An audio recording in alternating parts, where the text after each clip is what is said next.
ایک روز کچھ سردار مسجد حرام میں محفل جمائے بیٹھے تھے، جبکہ آپ ایک کونے میں الگ بیٹھے تھے۔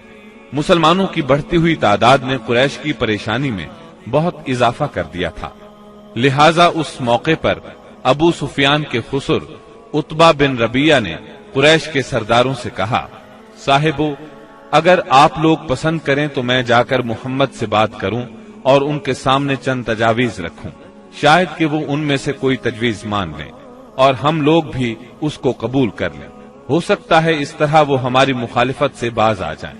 سب حاضرین نے اس بات سے اتفاق کیا۔ عتبہ اٹھ کر آپ کے پاس پہنچا اور آپ کے پاس بیٹھ گیا۔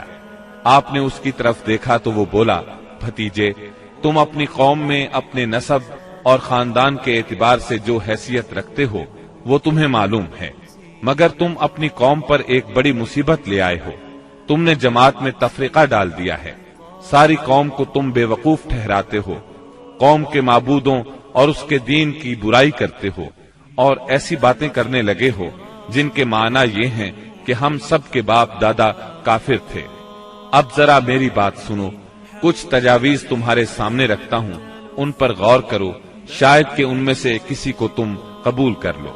اس کے خاموش ہونے پر آپ نے فرمایا، ابو الولید، آپ کہیں، میں سن رہا ہوں۔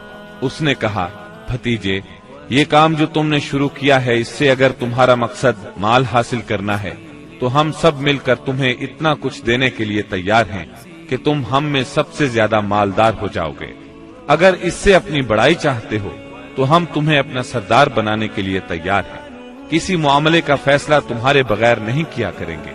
اگر بادشاہت ہی چاہتے ہو تو ہم تمہیں اپنا بادشاہ بنا لیتے ہیں، اور اگر تم پر کوئی جن آتا ہے جسے تم خود دور کرنے پر قادر نہیں ہو تو ہم بہترین طبیبوں سے اپنے خرچ پر تمہارا علاج کروا دیتے ہیں۔ عتبہ یہ باتیں کرتا رہا، آپ خاموشی سے سنتے رہے۔ جب وہ اپنی کہہ چکا تب آپ نے فرمایا، اچھا اب میری سن۔ اس کے بعد آپ نے بسم اللہ الرحمن الرحیم پڑھ کر سورہ حامیم السجدہ کی تلاوت شروع کی۔ عتبہ اپنے دونوں ہاتھ پیچھے زمین پر ٹکائے سنتا رہا۔ جب آپ نے آیت سجدہ یعنی آیت نمبر 38 پر پہنچ کر سجدہ کیا، پھر سر اٹھا کر فرمایا، اے ابو الولید، میرا جواب آپ نے سن لیا، اب آپ جانیں اور آپ کا کام۔ ان آیات مبارکہ کا ترجمہ بھی آپ سن لیں جو رسول صلی اللہ علیہ وسلم نے عتبہ کے سامنے اس کی باتوں کے جواب میں پڑھی۔ شروع اللہ کے نام سے جو بہت مہربان نہایت رحم والا ہے۔ حامیم، یہ اتاری ہوئی ہے بڑے مہربان بہت رحم والے کی طرف سے۔ ایسی کتاب ہے جس کی آیتوں کی واضح تفصیل کی گئی ہے، اس حال میں کہ قرآن عربی زبان میں ہے، اس قوم کے لیے جو جانتی ہے۔ خوشخبری سنانے والا اور ڈرانے والا ہے، پھر بھی ان میں سے اکثر نے منہ پھیر لیا اور وہ سنتے ہی نہیں۔ اور انہوں نے کہا کہ تو جس کی طرف ہمیں بلا رہا ہے، ہمارے دل تو اس سے پردے میں ہیں اور ہمارے کانوں میں گرانی ہے، اور ہم میں اور تجھ میں ایک حجاب ہے۔ اچھا تو اپنا کام کیے جا، ہم بھی یقیناً کام کرنے والے ہیں۔ آپ کہہ دیجئے کہ میں تو تم ہی جیسا انسان ہوں، مجھ پر وحی نازل کی جاتی ہے کہ تم سب کا معبود ایک اللہ ہی ہے، سو تم اس کی طرف متوجہ ہو جاؤ اور اس سے گناہوں کی معافی چاہو، اور ان مشرکوں کے لیے بڑی ہی خرابی ہے جو زکوٰۃ نہیں دیتے اور آخرت کے بھی منکر ہی رہتے ہیں۔ بے شک جو لوگ ایمان لائیں اور بھلے کام کریں ان کے لیے نہ ختم ہونے والا اجر ہے۔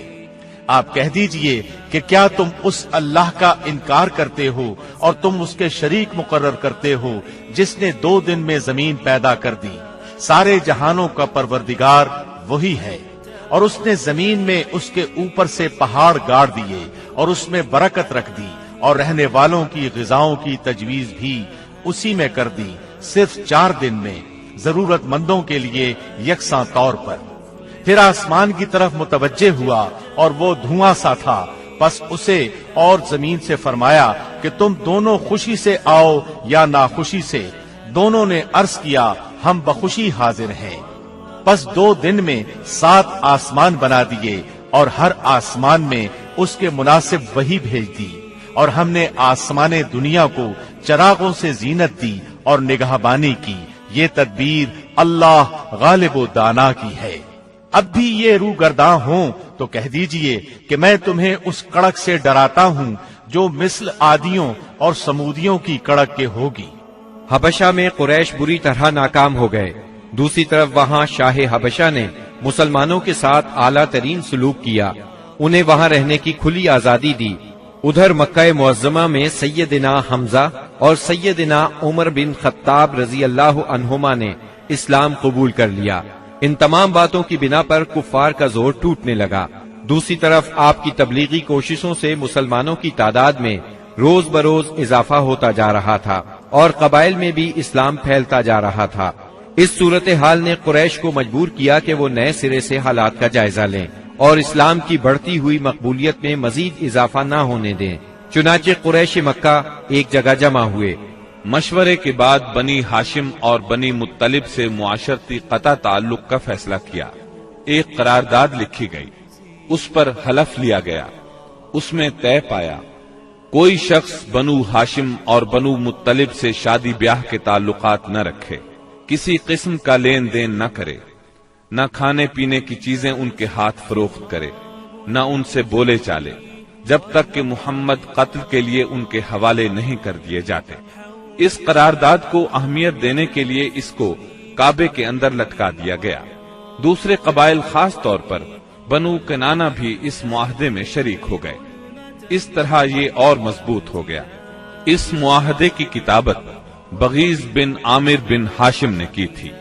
رسول اللہ صلی اللہ علیہ وسلم نے اس پر بد دعا کی اور اس کا ہاتھ یا ہاتھ کی بعض انگلیاں شل ہو گئیں۔ قریش مکہ کے اس معاشرتی بائیکاٹ سے مجبور ہو کر ابو طالب نے اپنے خاندان کے ساتھ شیب ابی طالب میں پناہ لی۔ شیب ابی طالب مکہ معظمہ میں ایک محلے کا نام تھا۔ بنی ہاشم اس میں رہا کرتے تھے۔ شیب عربی زبان میں گھاٹی کو کہتے ہیں۔ یہ محلہ کوہ ابو قبیس کی گھاٹیوں میں سے ایک گھاٹی میں واقع تھا اور ابو طالب بنی ہاشم کے سردار تھے، اس لیے شیب ابی طالب کہا جاتا تھا۔ بنی ہاشم اور بنی مطلب کے ہر شخص نے ساتھ دیا۔ مسلمانوں نے ان کی وجہ سے اور کفار کے خاندانی اور نسبتی تعلق کی بنا پر محصور ہونا قبول کیا۔ بنو ہاشم میں سے صرف ابو لہب نے قریش مکہ کا ساتھ دیا اور وہ شہر ہی میں مقیم رہا۔ بنو ہاشم اور بنو مطلب کے 3 سال اس گھاٹی میں گزرے۔ یہ 3 سال اس قدر سخت، تنگ دستی، غربت اور تکالیف کے تھے کہ بھوک کی شدت سے بچوں کے بلبلانے کی آوازیں راستہ چلتے لوگوں کو سنائی دیتی تھیں، مگر سنگ دل کفار ان چیخوں کو سن کر خوش ہوتے تھے۔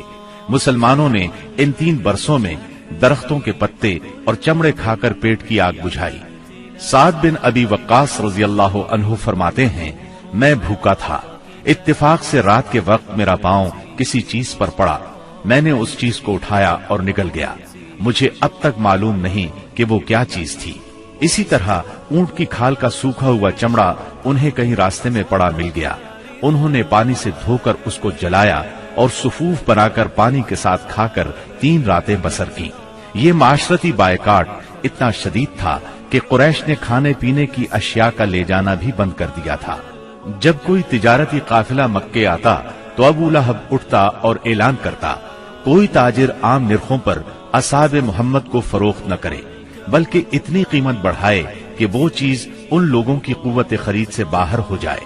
قریش میں سے بعض لوگوں کے دل ان حضرات کی یہ حالت دیکھ کر کڑتے تھے، کیونکہ وہ ان کے عزیز تھے، چنانچہ ایسے لوگ خفیہ طور پر کھانے پینے کی چیزیں بھیج دیتے تھے۔ ایک دن سیدنا حکیم بن حزام رضی اللہ عنہ اپنی پھوپھی سیدہ خدیجہ رضی اللہ عنہا کے لیے کچھ چیزیں لے کے جا رہے تھے کہ ابو جہل نے راستہ روک لیا اور کہا، اگر تم نے شیب ابی طالب میں غلہ پہنچانے کی کوشش کی تو میں سب لوگوں میں تمہیں رسوا کر دوں گا۔ اتفاق سے اس وقت ابو البختری سامنے سے آ گیا۔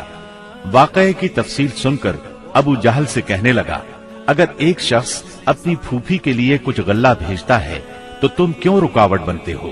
چنانچہ ابو البختری کی مداخلت کی وجہ سے